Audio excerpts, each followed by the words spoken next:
बहुत समय पहले की बात है। अनंतपुर नाम का एक समृद्ध राज्य था जहां राजा वीर सिंह का शासन था। वे अपनी न्यायप्रियता और सत्यनिष्ठा के लिए दूर दूर तक प्रसिद्ध थे।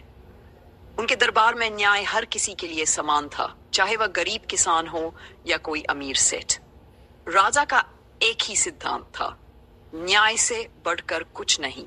गरीब किसान की पुकार। एक दिन दरबार में करुण स्वर में पुकार गूंज उठी, महाराज मेरी मदद कीजिए। सबकी नजरें दरवाजे की ओर घूम गई।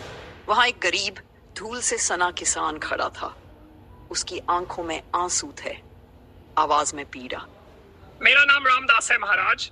सेठ धनीराम ने मेरी खेत की जमीन पर जबरदस्ती कब्जा कर लिया है।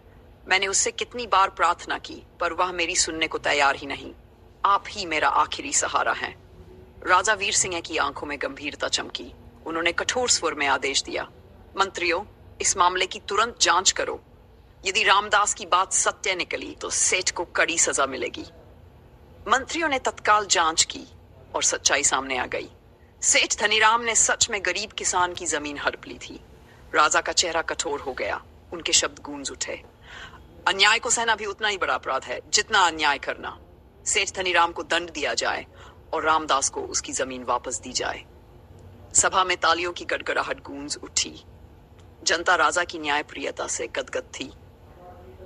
राजा की कठिन परीक्षा कुछ ही दिनों बाद दरबार में एक अजनबी आया। उसकी आंखों में संकल्प था।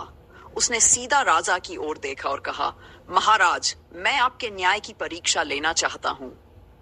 राजा वीर सिंह चौंके। वे गंभीर स्वर में बोले, बोलो तुम्हारी क्या समस्या है? अजनबी ने ठहर कर कहा, आपके राजकुमार ने मेरी गाय चुरा ली है। अगर कोई सामान्य व्यक्ति ऐसा करता तो उसे दंड मिलता,